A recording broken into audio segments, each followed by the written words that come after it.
thanks, Dr. Angel, for letting me have a chat about exercise therapy because I just love talking about exercise therapy and dogs. Yeah, so I'm really excited to have you here today. Today we're talking with Kylie Marks, and she is one of the instructors for one of our courses, which specifically talks about dogs with arthritis and things you can do at home for them. So I'm excited to talk to Kylie today, and we'll kind of run through some questions and give you a little more insight about the course. So first off, just tell us a little bit about your background. Like, how did you get interested in animal health, and what brought you to where you are today? So Kiba was injured when he was like a year old. And I just found that the general treatment for his condition was just kind of like anti-inflammatories and rest. And it's like, as a physio, like we don't treat musculoskeletal conditions like that. And so, well, obviously part of it, but it needs a bigger picture of rehabilitation. And so it took a little while until I could find someone locally that I could take him to. And she was a physio and she was also a vet. And I'm like, I love all that she was doing. And I'm like, we can use our physiotherapy skills like and apply it to animals because musculoskeletally they're very very similar, even though like anatomically they're on four paws, we're not. But yeah, still there's so many like we have muscles, we have bones, we have tendons, we have ligaments, and they react the same way whether or not they're in a human or a dog. And so knowing that we can improve the quality of life using our physiotherapy skills, that's what got me involved in wanting to, yeah, just inform people about possible treatment options for their dogs. Because sadly, I think, the phrase of, oh, they're just getting old. It's like, no, we shouldn't, yes, they are aging, but that's not an excuse to let them be. It's a opportunity to ensure that their senior years are good years, they're mobile years, they're pain-free years. And when we can do that using physiotherapy techniques. Yeah, that's awesome. Definitely. So what's your practice like today? Are you mostly just doing dogs or? So I'm mostly online. So I hands-on, I do mainly older people, but then I have an online component which is just exercise therapy for dogs. Yeah, so I decided to go mainly online because that just for me, as I'm getting older, I have two boys. I also want to venture like eventually being hands off, which is why I wanted to create a course, because it means that I can help people and spread information, but also in a way that I don't have to physically be there. So yeah. Yeah, no, that definitely makes sense. I can totally relate to that. That's the direction I pretty much went as well. And you can, like you said, you can help so many more animals, and their owners by putting this online and reaching a much larger audience than if you were just working on one individual animal. So definitely understand that. Yeah, and also it's interesting because like I'm from Sydney, Australia, and I'm noticing like when I sell the courses, they're from UK, they're from US. And so I feel like those demographics are just more in tune with helping their dog in with exercises, whereas in Australia I don't think we've caught on to that just yet. So it's also very different. And so obviously it means that, yeah, being online, I can reach out to people overseas that, Mhm. are like me, wanting to help their dogs, in conjunction with everything else they're doing. It's like they didn't even think exercise was, something they could do. It's like, yes, you can add this to everything else and it will just, make it even more beneficial. Yeah, yeah, definitely. I know here in the US, like equine therapies have been common for a long time. And just recently, people have kind of caught on with the small animals. So I think maybe Right. in Australia that should be coming soon, hopefully, for you. Hopefully, yeah, it's I mean it is really difficult, I think. Like even equine isn't really big here either. It is, yeah, I think it's just a very different, like our vets are trained very differently. They're not used to involving, physios, chiros. allied health involved in care. And so it's really been another barrier to say, just because the vets aren't aware about exercise therapy or about physiotherapy, they don't recommend it. It's like, but it doesn't mean that it's not valid. So it's also trying to educate our vet professionals to say, we're here, we want to help, we can help, and let's all be part of the conversation, and be a dynamic team, that say that, like human health has a team, when you've got multiple doctors involved in, and other allied health professionals for human care. And I don't see why dogs should be different. There's I think it's unreasonable to think that vets should be kind of the be all and end all, because it's unnecessary pressure for them. It's like, we're professionals in musculoskeletal health, and it's like, well, let us do that. And you don't have to worry about that. You worry about all the other stuff you've got to do.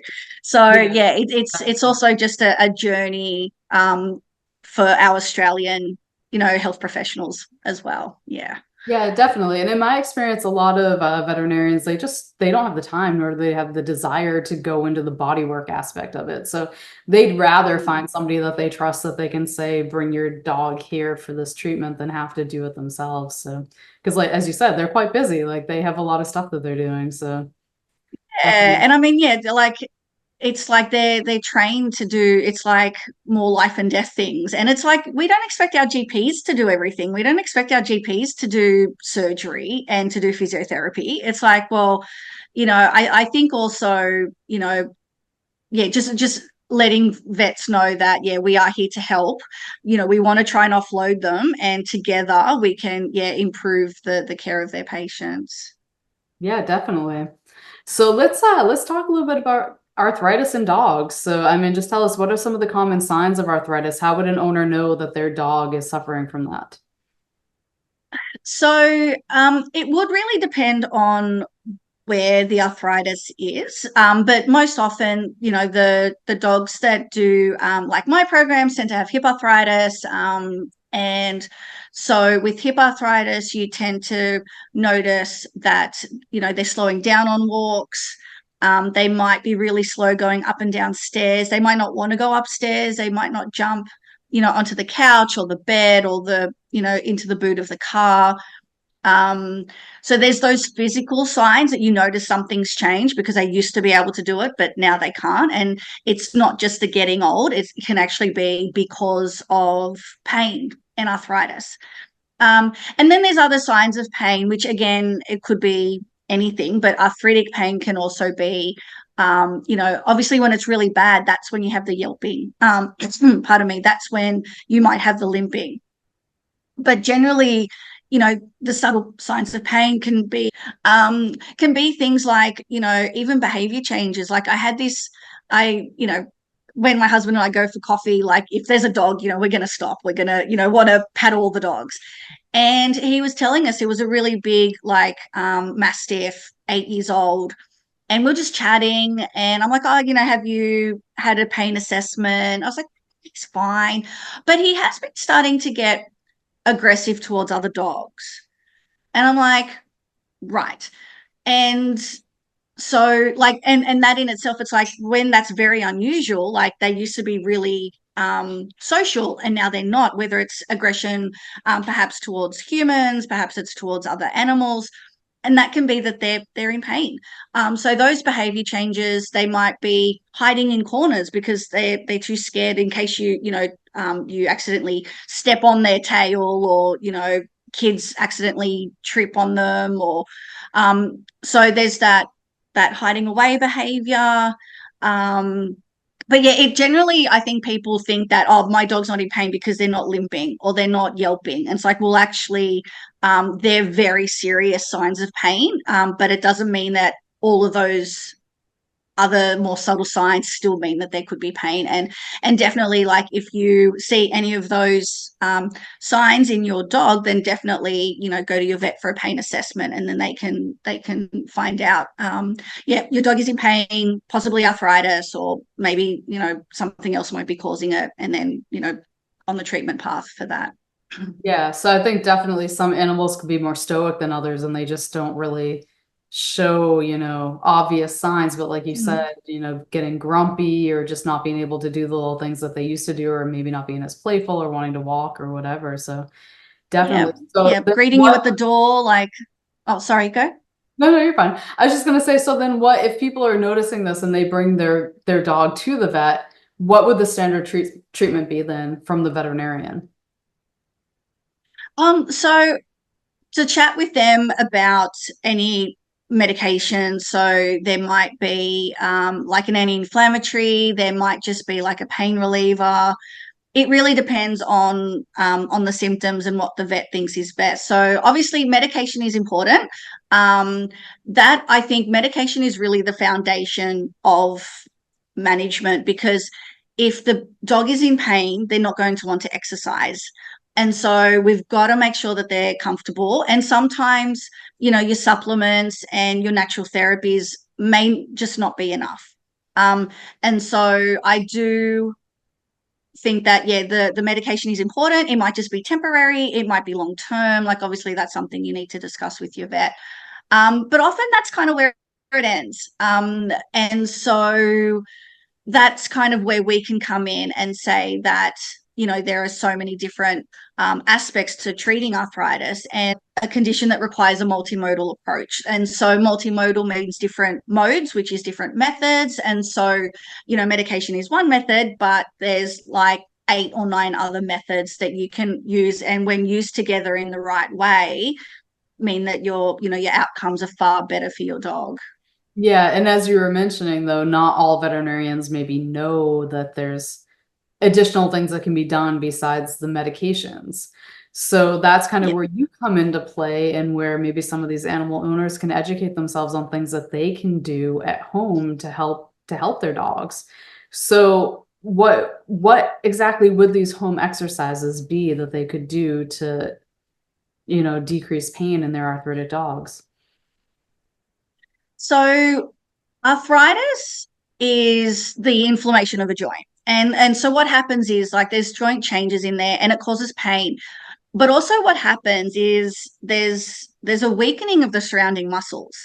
And so not only are they in pain and they might not want to move because they're in pain, but it becomes harder to move because they get weaker as well. Because this pain deactivates the muscle, and it happens in humans as well. So, like, yeah, if you have pain in your shoulder, then there's a pain deactivation process where the surrounding muscles just kind of switch off and they weaken. And so the exercises would be to start encouraging those muscles to be working, to get stronger over time. And also arthritis, because it leads to stiffness, there's also things like range of motion exercises and stretches, which can also help keep the joint mobile and therefore less stiffness and less pain. Okay. Do you talk about in the course at all, like different things that they can do that the owners can do at home to kind of modify the environment, like maybe doing ramps or making the floor less slippery? 'Cause sometimes I know dogs on tile, they'll slide around, like things of that Yes. nature. Yeah. Yeah, with the course, I tried to involve like everything that you could do at home to help your dog. So it was a bit of educating about medication, educating a little bit about supplements, and then there was the exercise therapy, which obviously is a big part of it. And there is like an 8-week program, and if you can be consistent, exercises always work. Except if the joint is that diseased that nothing will actually help, and that's when they need a joint replacement, and that's a different story. But pretty much, like, exercises always work because muscles will, when they're challenged, they will grow. And so there's an 8-week progressive exercise in there.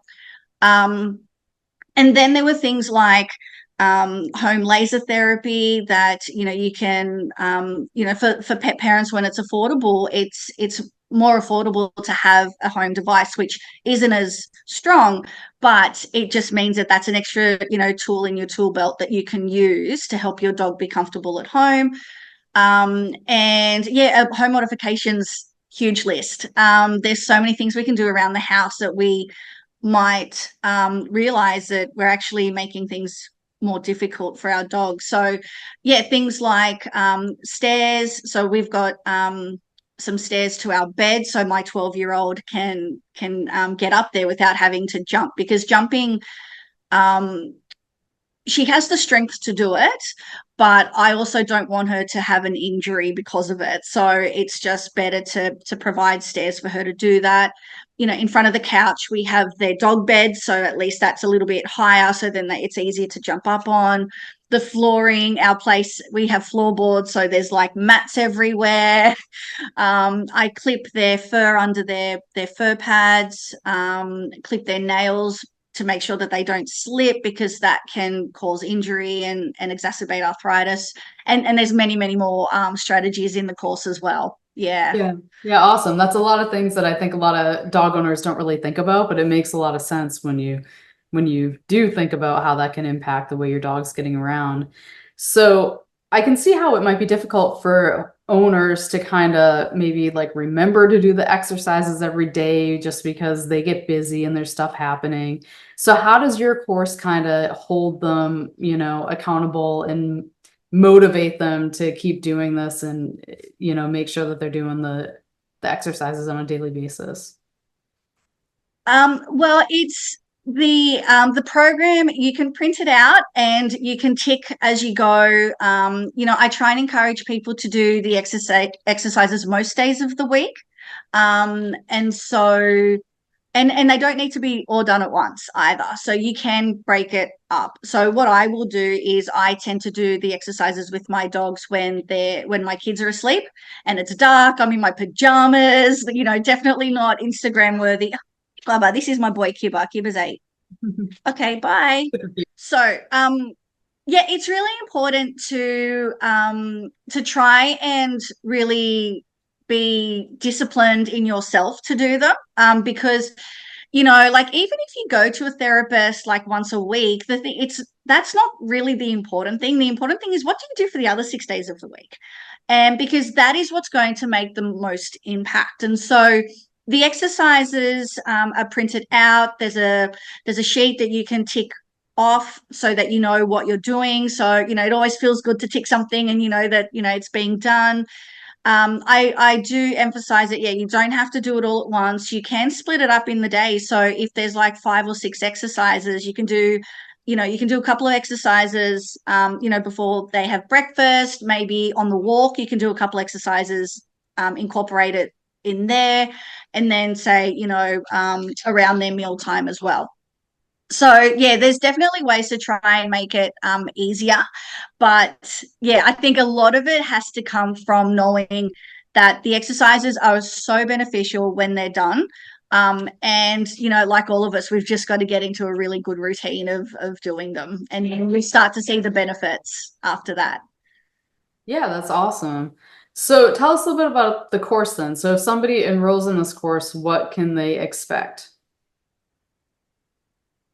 So the course, I wanted to create the course to allow people that perhaps were unable to access other therapists. Like, it's always good to obviously see an animal in person and to touch it, but sometimes people just live too far away, and potentially if finances are prohibiting getting that treatment as well. So just really wanting to make rehabilitation accessible to people. And so I put all that information in there, that all these different techniques you can be doing at home in the most economical way for you, in the best way of serving your dog to get stronger, to have less pain, to move better, and ultimately to live longer. Okay, awesome. Do you have like a success story that you can share, a dog that, went through this program and how they benefited from it? Yeah, I lots of people say with the exercises that they can see differences like within a few weeks. So within a few weeks, you should notice that they'll like maybe they're not as slow on their walk. They can walk a little bit faster. They can walk further. So, because sometimes, dogs in pain might just kind of plonk down on their walk because they're like, I'm sore, I've had enough. But you'll notice that their exercise tolerance increases. They might be able to do stairs better. It's easier to stand up. And so, yeah, I've seen, like, even for a dog that was only like 1 year old, It was like a Labradoodle, and they were looking at surgery. And but by doing, like a 8-week home exercise program, they saw that the dog needed less pain medication.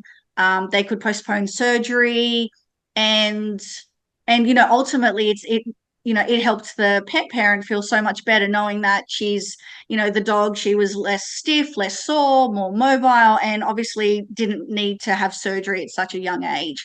So, yeah, like I said, exercises, they work, but you've got to make sure the importance of it, and why I was really careful in my 8-week program is because exercises need to be progressed to be effective.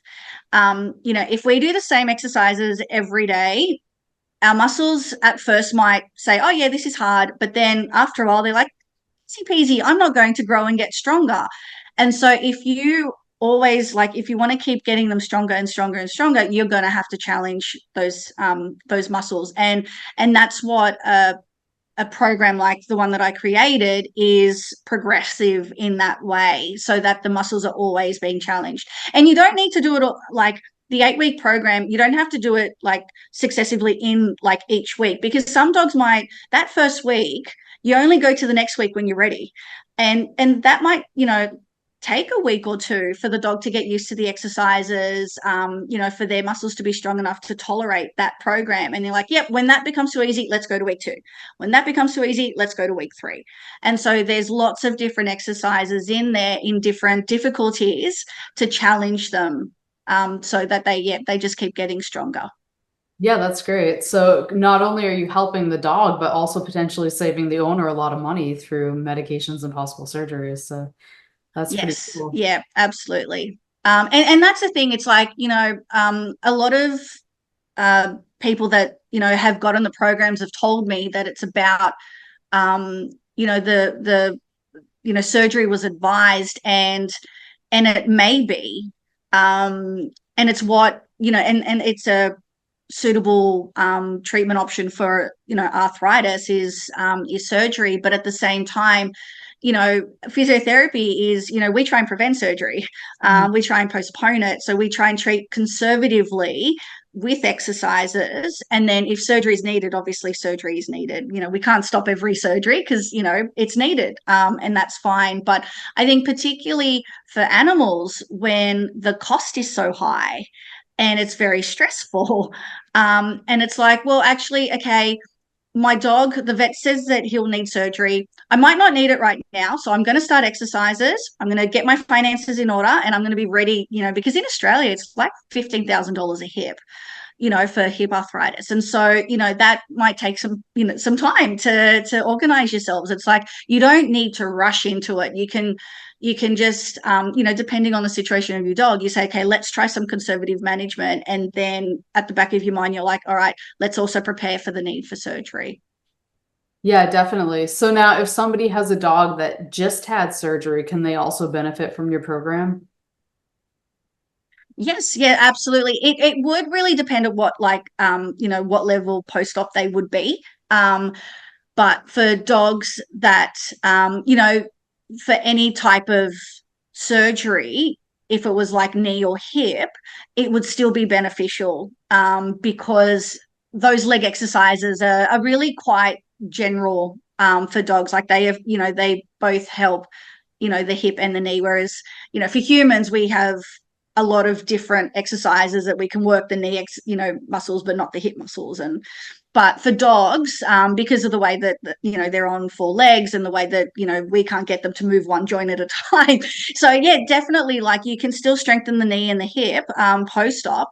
Of course, you need to discuss with your vet if there's any things that you can't do, because maybe the program includes like harder exercises, or any like movements that aren't allowed. But generally, like, those exercises are predominantly what I'm doing for Freya, and she's post cruciate surgery. So I'm doing very similar exercises for her post cruciate recovery. Yeah, very cool. So if people want to learn more about the course and maybe also want to follow you and see what you're up to, where can they find you? So you can find me on, well, I'm always on Angels Animals. Like, I'm always around. in that Facebook group, and pages. But otherwise, I have a Facebook group called Rehab Tips for Senior or Arthritic Docs. So you can find me there. And I'm also on Instagram. So you can, yeah, ask me any questions you like about the course. And also, of course, you can always email Dr. Angel directly, and it'll find its way to me, and we always communicate quite well that way. So, if you have any questions, yeah, I'm always here to answer them. All right, awesome. Well, thank you so much for talking with us today. Is there anything else you want the viewers to learn before we sign off? Um, I guess I want to really encourage pet parents to not be afraid of exercise therapy. It's a great way to bond with your dog. It's a great way to empower yourself because you know them best, and you can do so much for them, even in the comfort of your own home, in addition to everything else that you're doing. Because I know you're giving them everything you can. And with like an extra 10 minutes a day or so of exercise therapy, you can still see some massive improvements in your dog. When they feel better, you'll feel better as well. So don't be scared to try exercise therapy, because it's just such a great natural way to assist with all the other things that you're doing. Awesome. Very well said.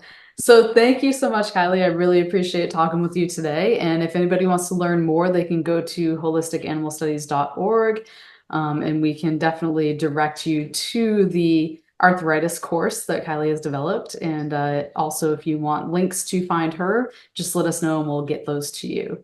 So thank you so much. I hope you have a great rest of your day. Thank you. Bye.